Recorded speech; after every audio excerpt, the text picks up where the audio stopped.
Bom dia a todos e todas. Hoje a reunião vai ficar a cargo do setor de obstetrícia e eu vou passar para a professora Silvana, que vai fazer a introdução da doutora Luciana de Oliveira. Bom, gente, bom dia, sejam muito bem-vindos. Nós convidamos hoje a professora Luciana Oliveira, que é hematologista e hemoterapeuta, para nos atualizar um pouco sobre um tema que o nosso grupo, o nosso departamento, assim como vários outros profissionais, é um projeto não só nacional, mas internacional, sobre esse uso racional de sangue e hemoderivados, tá? O nosso departamento participa junto com esse grupo, nós temos vários docentes envolvidos de todos os setores nesse desenvolvimento de um protocolo com um uso mais racional de hemoderivados. Então, a Luciana e também a Flávia, né, são duas colegas hematologistas que têm liderado esse movimento aqui conosco, no nosso departamento. A gente julga muito importante e a gente também entende que é importante atualizar o nosso departamento do andamento dessas conversas, desses protocolos, e nesse sentido a gente convidou, então, a Luciana para nos atualizar. Alguns colegas, Luciana, me questionaram o que era o PBM, a gente ficava falando muito em siglas, tá? Então, na realidade, a gente vai hoje reapresentar, né, para vocês relembrarem, porque já tivemos outros momentos dessa apresentação, e nós temos aqui pessoas que não estão no comitê, no nosso grupo de trabalho para esse protocolo. Então, Lu, seja muito bem-vinda, muito obrigada pela sua disponibilidade, nos liderar, nos conduzir, e também por nos apresentar aí as atualizações. Bom, gente, obrigada, Silvana, obrigada, Carol. Eu acho que é um prazer para a gente conseguir essa parceria que é tão proveitosa num assunto que é muito importante e que a gente vai comentar agora. Bom, eu vou fazer nessa apresentação, vou abordar alguns tópicos aí da definição dos pilares e como está estruturado o PBM na GO. Além disso, é importantíssimo nessa apresentação que a gente vai mostrar os protocolos para avaliação e manejo da anemia e coagulopatia nos diversos setores da GO, mostrar os fluxos de encaminhamento e também quais são as nossas próximas ações. Bom, e aí eu vou começar essa aula com essa frase que eu acho que é a essência do PBM, dizendo que o nosso próprio sangue é a melhor coisa que a gente pode ter nas nossas veias. E é isso que é a essência do PBM. Então, não é questão se eu quero transfundir mais ou menos, na verdade é você otimizar o seu próprio recurso que a gente tem aí, que nós otimizarmos os nossos recursos aí de transporte de oxigênio e outras coisas, que é o nosso próprio sangue. Bom, e essa frase foi feita muito antes de se estabelecer o que atualmente a gente chama de PBM, que é o Patient Blood Management. Então, é a gestão ou gerenciamento do sangue do paciente. Essa é uma definição que eu coloquei aqui para vocês, que é aceita por várias sociedades, dizendo, então, que esse PBM é uma abordagem centrada no paciente, sistemática, baseada em evidências para melhorar os resultados dos pacientes por meio do gerenciamento e da preservação do próprio sangue do paciente. Tá? Então, é isso que a gente quer quando a gente está dizendo PBM. A gente não quer apenas dizer assim, vai transfundir mais ou menos. Na verdade, a gente vai fazer tudo para que a coisa aconteça sem... E a diminuição da transfusão, ela vai ser uma consequência. Algumas vezes, você vai até transfundir uma outra coisa do que você não transfundiria, por exemplo, uma coisa muito mais direcionada e pensada, ao invés de fazer aquela coisa automática que a gente tinha de sempre um nível de HB, uma transfusão.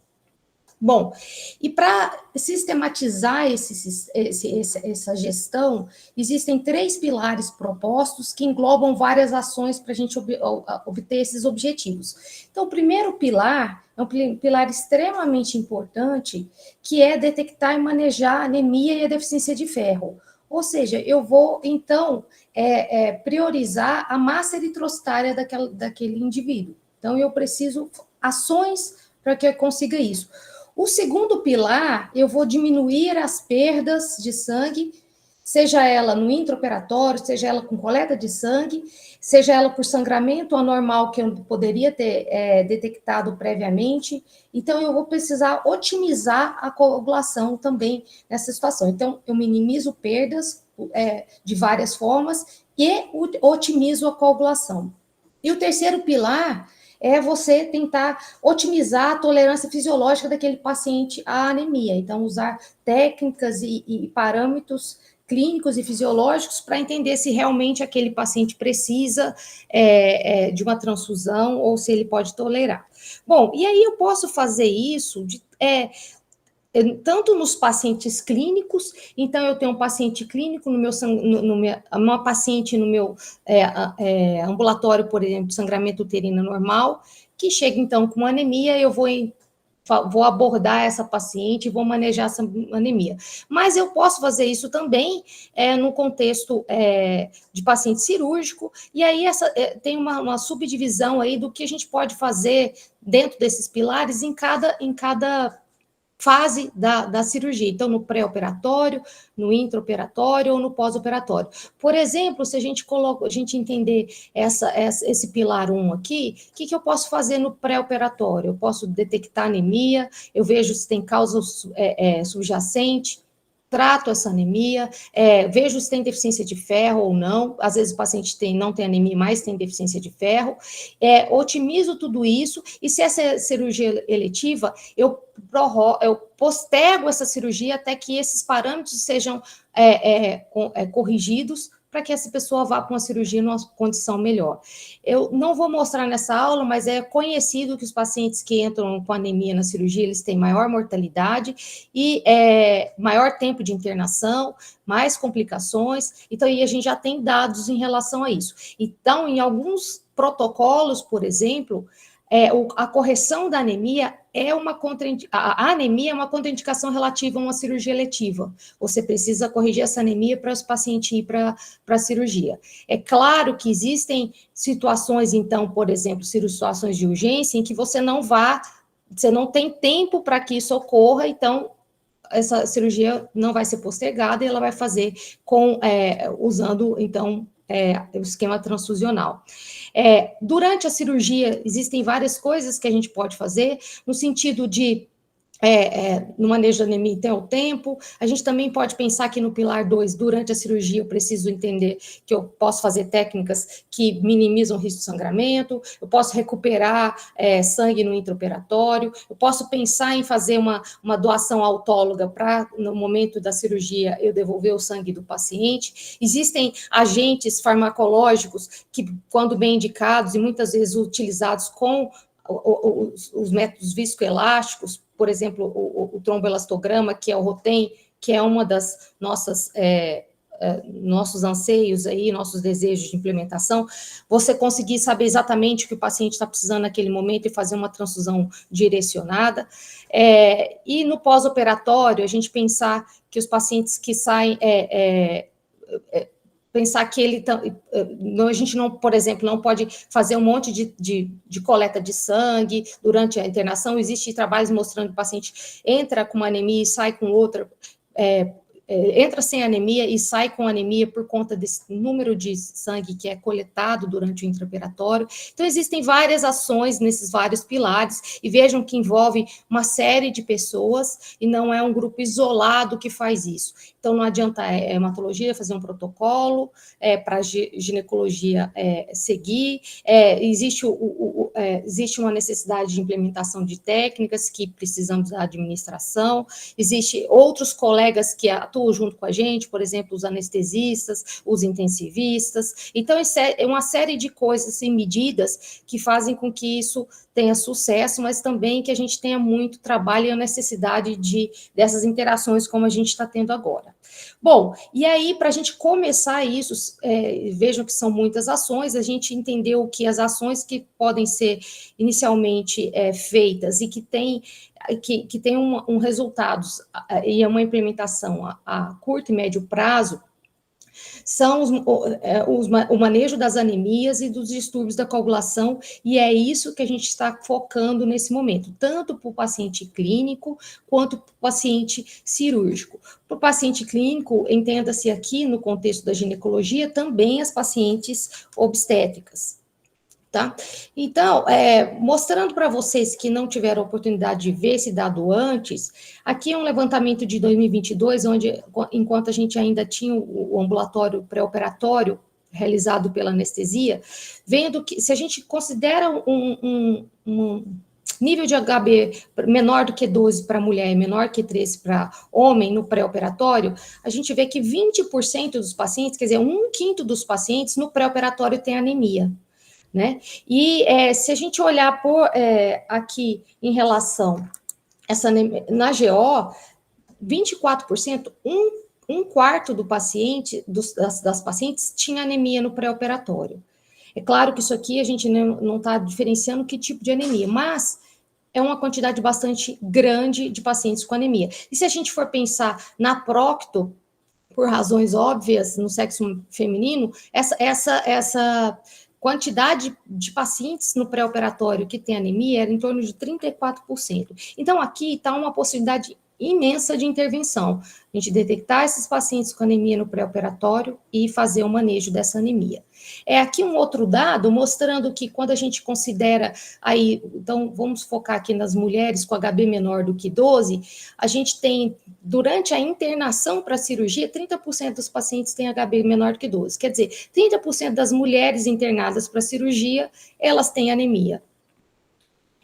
Quando a gente vai olhar aqui em relação à prescrição de hemácias para essas pacientes, aqui está separado pelo corte de HB, a gente vê que 22% das prescrições de hemácias no Hospital das Clínicas, aqui como um todo, são feitas com pessoas com HB maior do que 9.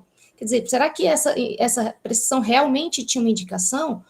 Assim, provavelmente a maioria delas não. Então, veja que tem pacientes que foram transfundidos com HB maior do que 13, por exemplo. E aí, isso é claro que é variável entre as clínicas, e aqui eu não estou separando por clínicas, mas tem clínica que quase 40% das transfusões são feitas com pacientes com hemoglobinas acima de 9. E a gente sabe já, com vários trabalhos, que a transfusão restritiva, com HBs mais baixos versus a transfusão liberal, ela não mostra benefício, não mostra malefício, aliás, ela é equivalente ou até melhor do que a transfusão liberal. Então, aqui também está uma oportunidade de melhoria extremamente relevante. Bom, em relação à GO, aqui a internação para a cirurgia, essa aqui é o ano de 2023, no ano de 2023, 35% das pacientes internadas para a cirurgia na GO tinham um HB menor do que 12, tá?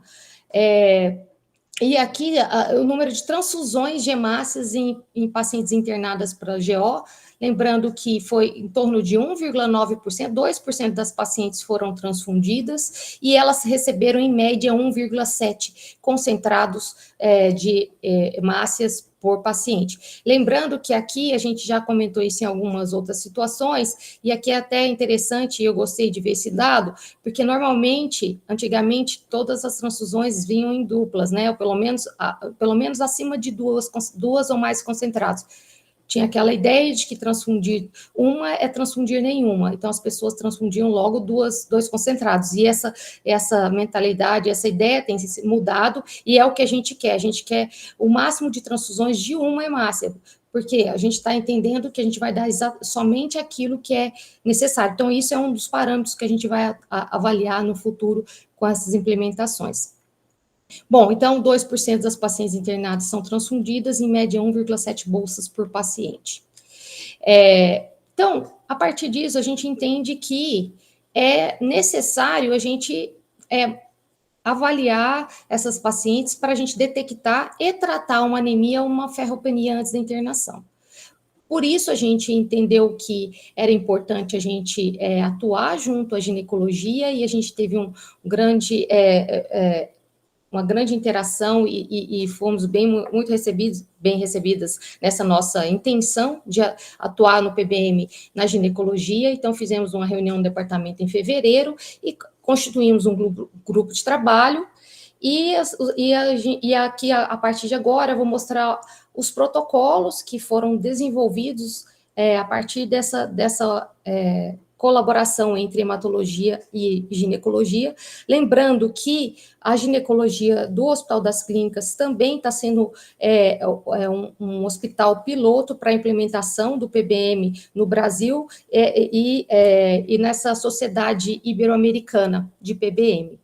Tá? Então, a gente entende que o nosso trabalho aqui vai poder ser replicado e vai ser interessante para a implementação em outros lugares. E, de novo, nós temos que agora, a instituição do PBM é necessária e vai ser regularizada, existe já comitês estaduais, dos quais a gente faz parte, para a implementação do PBM, então, que não é mais uma vontade nossa, mas uma necessidade e uma obrigação do Estado. Bom, e aí, aqui, ó, coloquei esse QR Code, vocês podem acessar, nesse QR Code a gente vai ter, então, os protocolos que eu vou apresentar agora.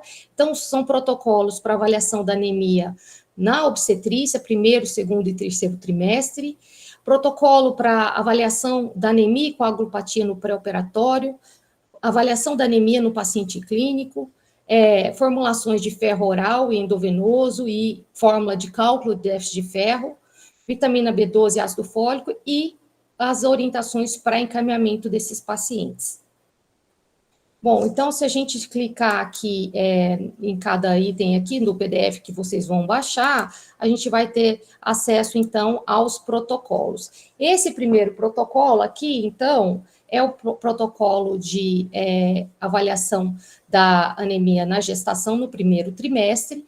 Vou passar ele rapidamente, porque ele já foi discutido em outros fóruns e a Flávia já teve a oportunidade de discutir com vocês pormenorizado, mas só para entender quais são os princípios. Então, a gente pega um paciente, então, na primeira visita no pré-natal, e se ele chegar na segunda, a gente vai fazer a mesma, se ele não chegar no primeiro trimestre, chegar depois, que pode ser o caso de alguns serviços aqui do HC, a gente vai fazer, então, vai coletar os exames como se fosse o primeiro, mas eu vou avisar, eu vou estar determinado isso no próximo protocolo, mas enfim, na primeira visita, é importante, então, a gente identificar se essa mulher tem fatores de risco para anemia, então, deficiência de ferro prévia, gestações anteriores com intervalos menores que 1 ano, se foi multípora, se ela é vegana, vegetariana, se é adolescente, se tem histórias de sangramento, isso é bastante importante, e se tem uma condição social precária.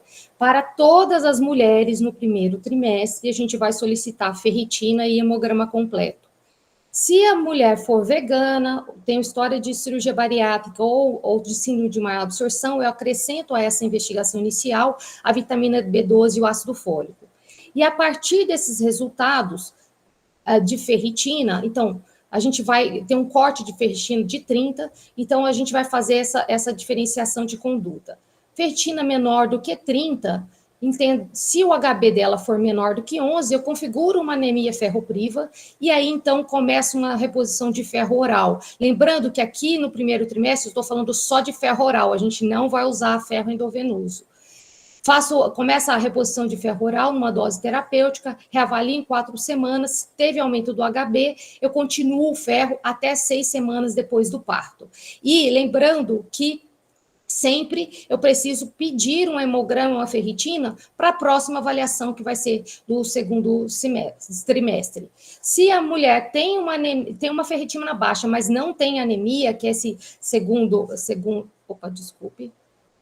aqui, ela tem uma deficiência de ferro, vou começar um ferro oral com uma dose menor, se o HB tiver igual ou menor, eu entendo que essa mulher vai precisar fazer uma reposição mais efetiva, e aí, quando no segundo trimestre, eu posso entender que ela pode precisar de ferro endovenoso. E a mesma coisa acontece na mulher com anemia ferropriva, se não teve resposta aí ao tratamento inicial. Se a ferritina é maior que 30, e o HB menor que 11, possivelmente eu tenho uma anemia, mas de uma outra etiologia. Nesse caso, entra aqui o encaminhamento para o especialista. Então, a gente vai encaminhar essa paciente para o ambulatório de anemias do Hemocentro, e eu vou mostrar o fluxo para vocês depois. Se essa paciente tiver HB menor do que 8 neste momento, ou tiver citopenias, e eu não conseguir um encaminhamento rápido, eu preciso priorizar e entrar em contato. Mas, em geral, está sendo disponibilizado 2 vagas por semana em cada ambulatório, tanto de anemia quanto de coagulopatia, para a gente receber essas pacientes. Mas, se tiver algum problema nesse encaminhamento, a gente está disposto a atender essa paciente com prioridade. Lembrando que, se é uma anemia que não é ferropriva, quando eu vou encaminhar, eu já encaminho com exames. Então, vocês solicitam as dosagens de vitamina B12, ácido fólico, contagem reticulócita, LDH, bilirrubinas,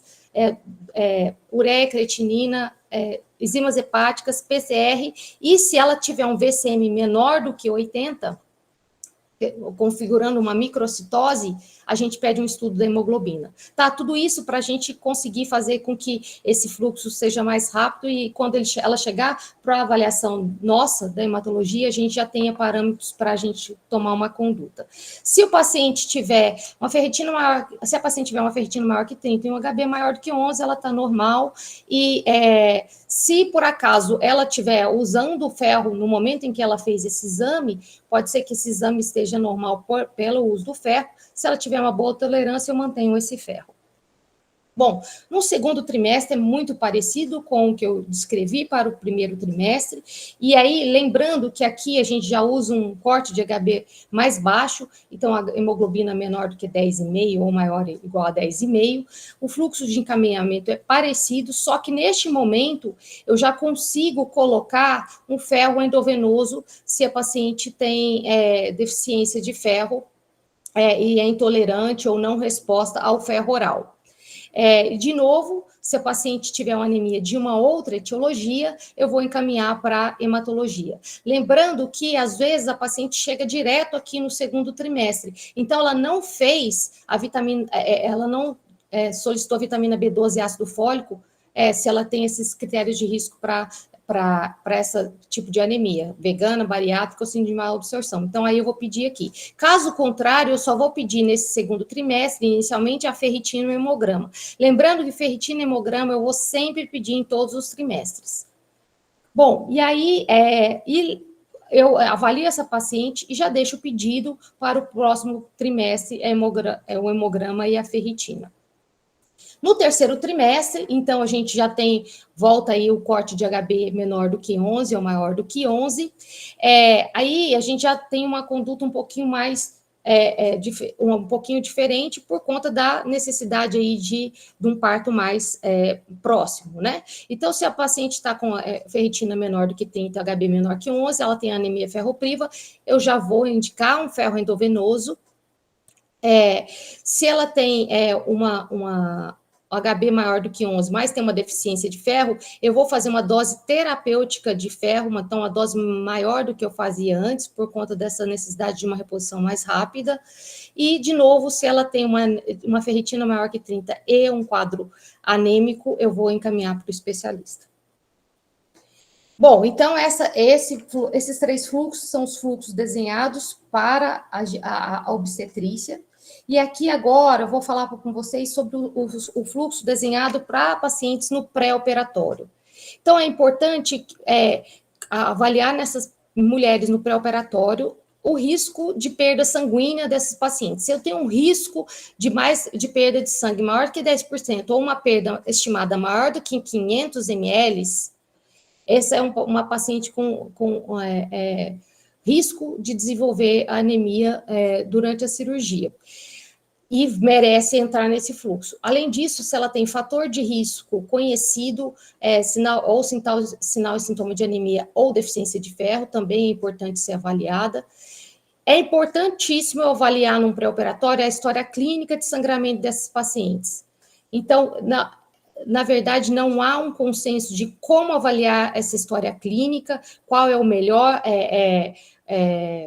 a melhor ferramenta de se utilizar, se é o bleeding score, se é uma história clínica individualizada, subjetiva, mas é importante que a gente pergunte se a pessoa tem história pessoal ou familiar de sangramento, se ela está usando medicamento antitrombótico, anti-inflamatório, antiagregante plaquetário, e se ela tem comorbidades que podem atuar e interferir com as questões hemostáticas, com as doenças hepáticas e renais. Então, é extremamente importante que essa avaliação da paciente no pré-operatório seja feita dessa maneira. Essa avaliação, ela é feita, esses parâmetros, eles precisam ser sistematicamente perguntados para a paciente, e como essa avaliação pré-operatória é feita na ginecologia, nos ambulatórios, já que a gente não tem atualmente um ambulatório de APA sendo feito regularmente, então é preciso sistematizar essa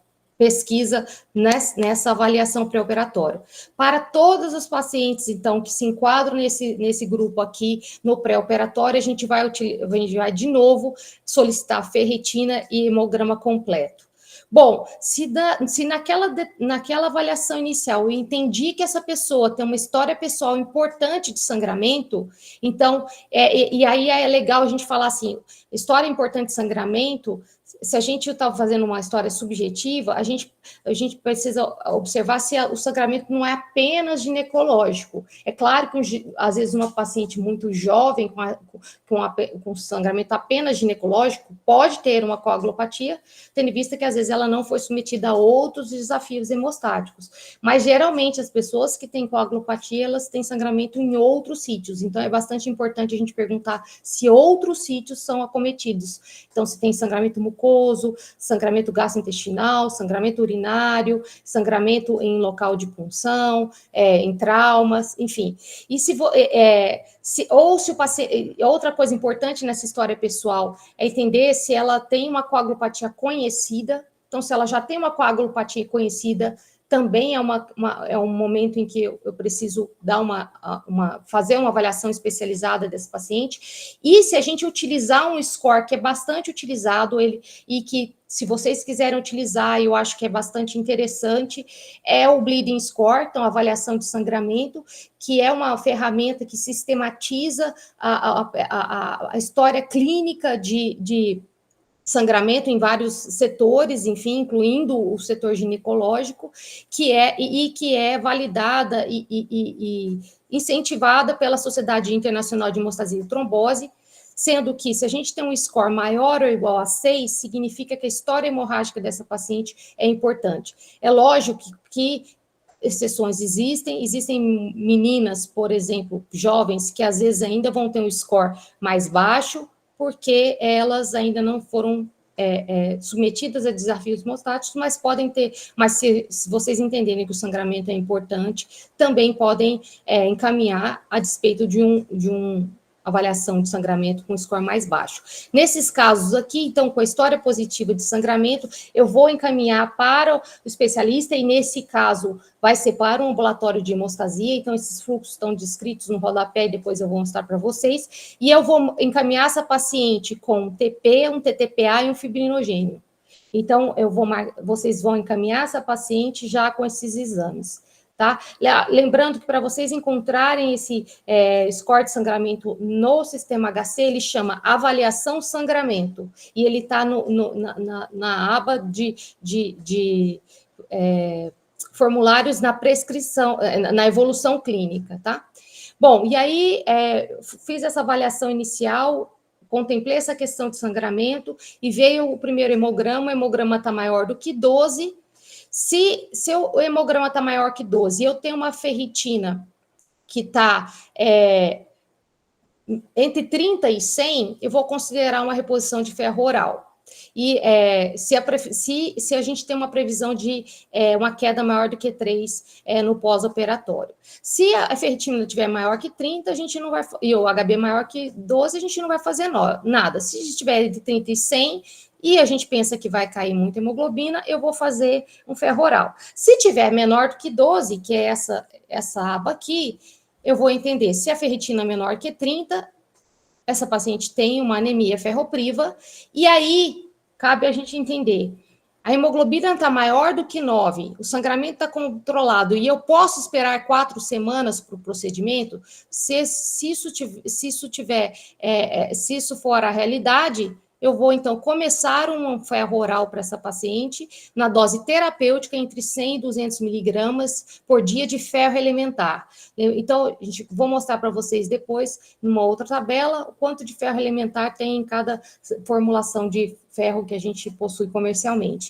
E aí, nesse momento, eu faço essa reposição terapêutica, faço hemograma entre 2 e 4 semanas, e a partir disso eu vou avaliar a resposta.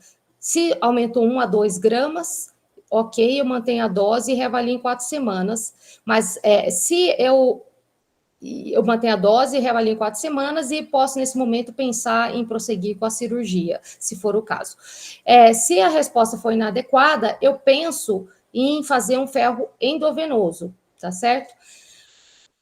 Por outro lado, se eu fiz nesse outro braço aqui, se a hemoglobina está menor do que 12, HB menor do que, a ferritina menor que 30, eu tenho uma anemia ferropriva, mas a minha hemoglobina está menor do que 9, ou eu não tenho 4 semanas para esperar para o procedimento, ou eu tenho um sangramento que não está controlado, eu já vou direto para o ferro endovenoso. Reavalio em 2 semanas e eu mantenho até a completar a dose total. Lembrando que algumas vezes vou precisar, então, fazer a cirurgia. Se eu precisar fazer a cirurgia antes de completar a dose total, eu mantenho essa reposição depois da cirurgia para completar essa dose total, tá? E é importante sempre avaliar o HB no pré-operatório, quando a paciente está, e depois no pós fazer essa reposição do que faltar para complementar o déficit de ferro. Se a hemoglobina é menor do que 12 e a ferritina maior que 30, de novo, pode estar diante de uma anemia que não é ferropriva, e nesse caso, a gente então encaminha para o especialista no ambulatório do HAN com os exames para avaliação e diagnóstico diferencial. Bom, e a anemia do paciente clínico. Então, quem é o paciente? Quem são esses pacientes? São os pacientes, então, que a gente está no sangramento uterino normal, ou outras pacientes que estejam sejam avaliadas pela ginecologia por outras causas que não a causa cirúrgica ou obstétrica.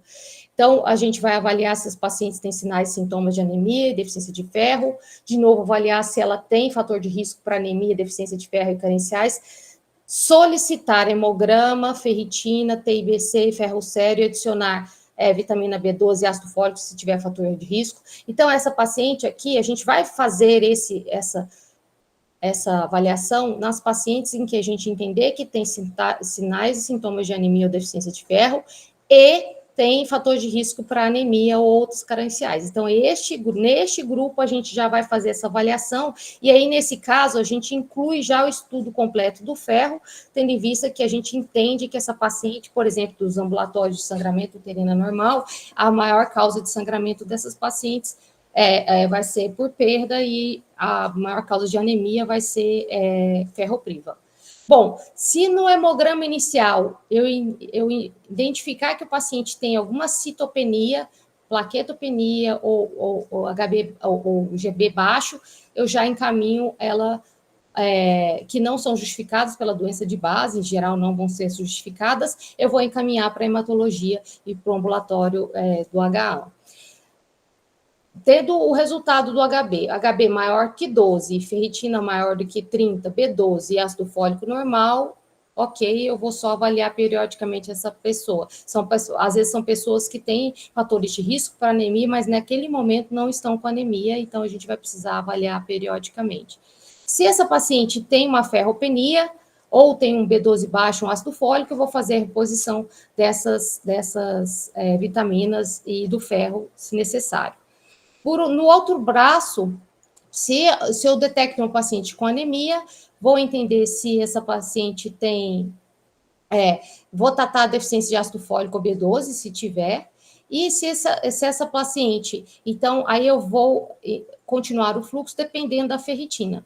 Se a ferritina foi maior que 100 e a saturação maior do que 20, essa paciente, então, tem uma outra anemia que não é uma anemia ferropriva. De novo, vou encaminhar para um especialista. Se essa paciente, então, tem uma ferritina baixa ou uma saturação baixa, entendo que ela pode ter uma anemia ferropriva ou uma anemia da doença crônica. Nesse caso, eu vou pedir, então, um PCR, e se esse PCR vier aumentado, ela pode ter, então, com ferritina baixa ou ferritina limítrofe, ela pode ter, aqui nesse caso, uma anemia da inflamação mais deficiência de ferro. Se esse PCR vier normal, e a ferritina for baixa, essa paciente tem uma anemia ferropriva e eu vou tratar ela com fluxo de anemia ferropriva. Se ela estiver estável, eu vou tratar ela com ferro VO. Se ela não tiver muito estável, ou se ela tiver intolerância ao ferro VO ou o HB tiver menor do que 8, vou considerar o uso de ferro endovenoso.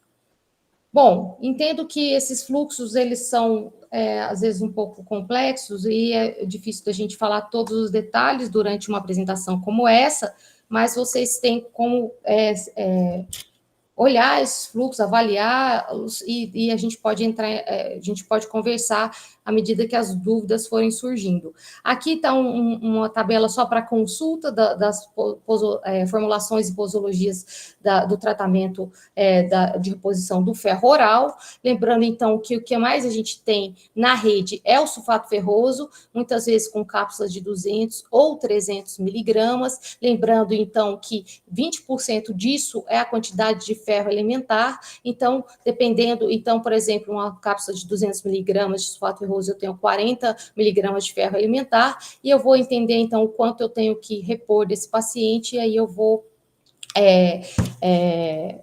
colocar em número de doses. A gente já colocou aqui uma sugestão de posologia para deficiência de ferro sem anemia e para anemia ferropriva, com as várias apresentações. Lembrando que a gente sugere que tome preferencialmente de manhã, fora do horário das grandes refeições, então 1 hora antes ou 2 horas depois da refeição, com água ou um suco cítrico, e a gente evita fracionar as doses, como a gente fazia anteriormente. Lembrando que o sulfato ferroso, e vocês sabem muito bem disso, que ele é extremamente desconfortável do ponto de vista gastrointestinal, principalmente por queixas dispépticas. Então, a gente entende que se isso for uma coisa que estiver limitando o uso, a gente pode considerar fazer em dias alternados ou reduzir as doses. No caso de doses terapêuticas, que a gente está usando 200 miligramas por dia, a gente usar 100 miligramas por dia.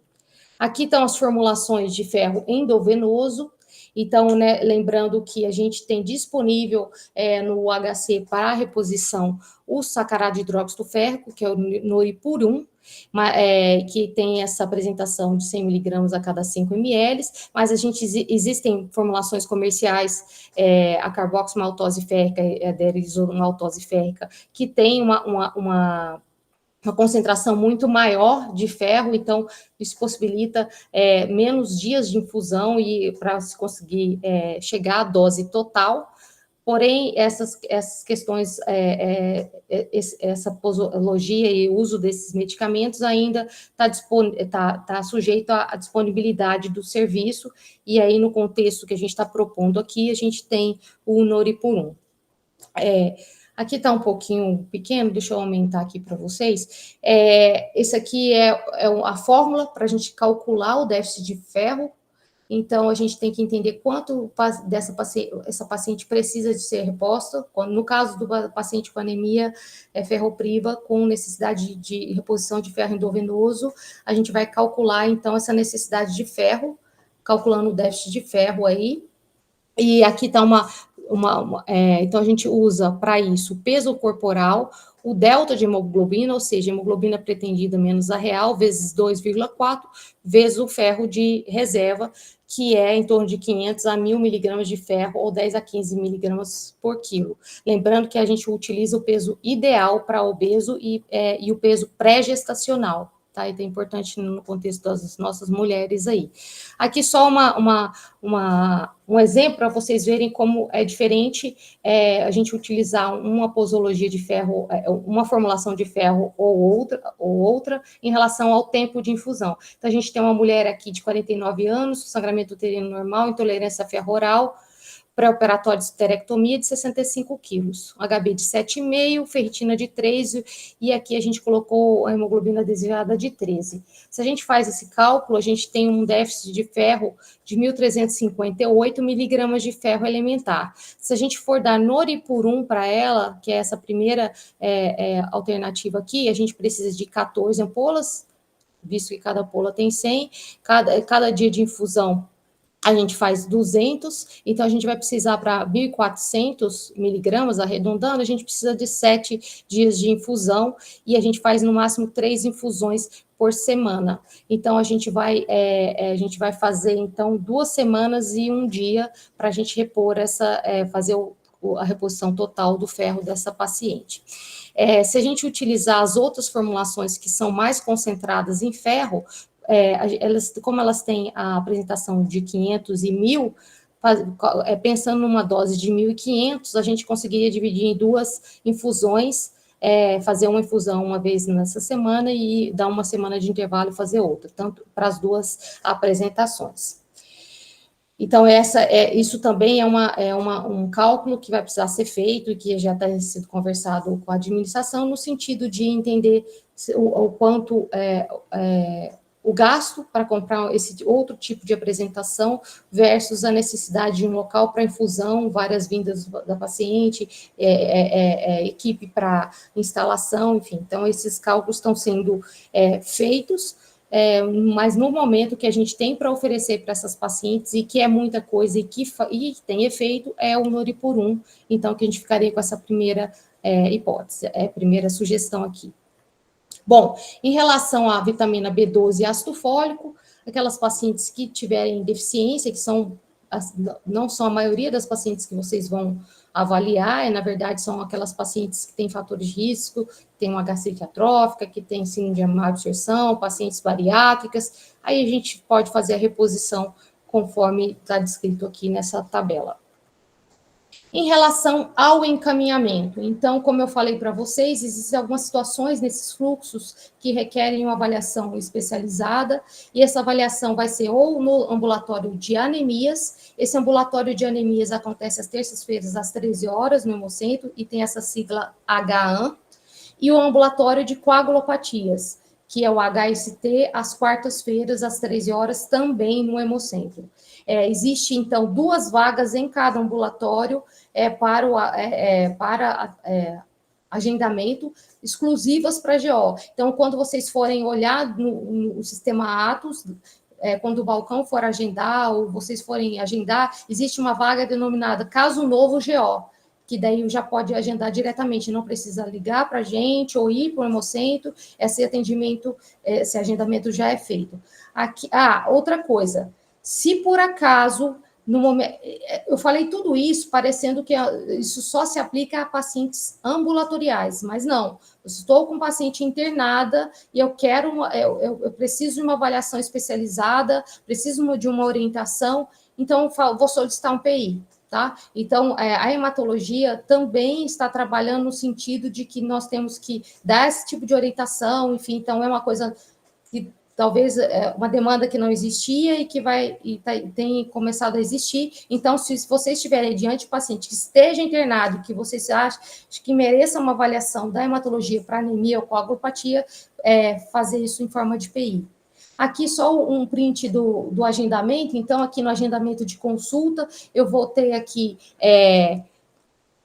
caso novo GO, eu pus aqui o ambulatório HAN, caso novo GO, e aí eu vou ter 2 vagas, e vocês vão ter 2 vagas e vão conseguir agendar. E aqui também a mesma coisa para o HST, tá? Então, caso novo GO, então vocês têm livre acesso a marcar pacientes, desde que se enquadrem nessas categorias aí nos nossos ambulatórios. Uma coisa que a gente precisa estabelecer é um fluxo ao contrário, porque algumas pacientes chegam por nós e a gente precisa de uma avaliação de sangramento uterino normal. Atualmente, elas têm sido avaliadas pela ginecologia, sim, mas a gente tem necessidade de entrar em contato com algumas de vocês, e muitas pessoas me salvam nessa história, na hora de que a gente está com um paciente que precisa ser avaliado. Então, eu acho que depois da finalização dessa aula, a gente podia estabelecer esse fluxo aí de como a gente vai conseguir fazer o fluxo reverso de uma paciente que chegou para nós e o problema de sangramento dela é ginecológico. Bom, e aqui eu coloquei para vocês uma coisa que é um anseio e ainda não está estabelecido, mas queria que vocês tomassem conhecimento, que são ações próximas que a gente está pensando, que é a questão do concentrado de fibrinogênio. A gente sabe que existe, assim, o sangramento pós-parto é um sangramento trágico, grave, impactante e que a gente precisa evitar de qualquer maneira. E um caso recente aí suscitou a gente rediscutir tudo isso. E uma das coisas que acontece nessas pacientes que têm insuficiência hepática aguda e sangramento aumentado é a hipofibrinogenemia. A hipofibrinogenemia, ela pode ser... o fibrinogênio ele pode ser reposto com o CRIO é uma excelente fonte de fibrinogênio, mas ele também, o fibrinogênio também pode ser reposto com um concentrado de fibrinogênio. Qual é melhor? Em termos de reposição de fibrinogênio, os dois repõem o fibrinogênio da mesma maneira. Qual é a vantagem de um e de outro? Quando você tem o CRIO precipitado, ele é um derivado, é um hemocomponente, e ele fica congelado, ele precisa ser descongelado para ser encaminhado. Então, existe essa logística de descongelamento e encaminhamento. Além disso, como é um hemocomponente, ele tem uma questão aí associada a risco transfusional, que é pequena, mas ainda existe, e o risco maior aí de reações transfusionais derivadas dessa transfusão. Além disso, o volume que se transfunde é maior do que o volume transfundido quando se usa um concentrado isolado de fibrinogênio. Mas o CRIO precipitado é uma excelente fonte de fibrinogênio e, em muitos países, ele é a única coisa disponível para, a alternativa disponível para tratar esses pacientes. E é a nossa única alternativa disponível. Por que a gente está pensando no concentrado de fibrinogênio? O concentrado de fibrinogênio, então, ele tem as mesmas características fisiológicas para a reposição do fibrinogênio, porém, ele é um produto liofilizado que pode ser infundido rapidamente após a sua reconstituição, pode ser guardado em geladeira e pode ficar próximo ao local onde ele precisa ser utilizado. Então, diminuindo assim a necessidade de um descongelamento, de um preparo, de um transporte, de uma reação transfusional que não é frequente, né, pela própria característica do produto. E só que, por outro lado, tem um preço muito mais alto para o hospital do que o CRIO, já que o CRIO para o hospital, apesar do CRIO ser um componente caro, o hospital ele recebe de uma maneira em que o faturamento fica com preço, talvez não impacte no orçamento do HC. E aí, o que a gente está pleiteando junto à administração é que para um nicho específico de pacientes dessas mulheres com sangramento pós-parto e hipofibrinogenemia, que para essas mulheres, pela gravidade, pela necessidade de uma reposição rápida, a gente tenha o fibrinogênio disponível para fazer para essas pacientes. Nesse contexto, em geral, a maioria dos grupos usa uma dose de 4 gramas, mas você pode usar uma dose de 2 gramas ou 30 miligramas por quilo e repetir se necessário. Mas, em geral, nos protocolos de sangramento pós-parto, sangramento grave, ginecológico, obstétrico, a gente utiliza essa dose fixa de 4 gramas. Se você tem um exame de tromboelastograma, um exame viscoelástico, a gente avalia um parâmetro, que é o FibTem, se ele está menor do que 12 milímetros. E se você vai utilizar um exame convencional de coagulação, a gente prescreve se o fibrinogênio tiver menor que 200. Então, veja, isso eu estou colocando para vocês, não é uma realidade ainda, mas já foi submetido, está em análise de orçamento pela farmácia, e a gente, então, espera que a gente consiga disponibilizar como parte aí de uma ação também dentro desse programa de PBM para essas pacientes específicas. Bom, só terminando, dizendo para vocês que, como vocês viram, implementar ações do PBM não é apenas fazer um protocolo de transfundir ou não transfundir, exige um envolvimento de muitas pessoas, dos líderes, das equipes, e isso a gente tem conseguido, e eu queria agradecer e me colocar à disposição. Muito obrigada.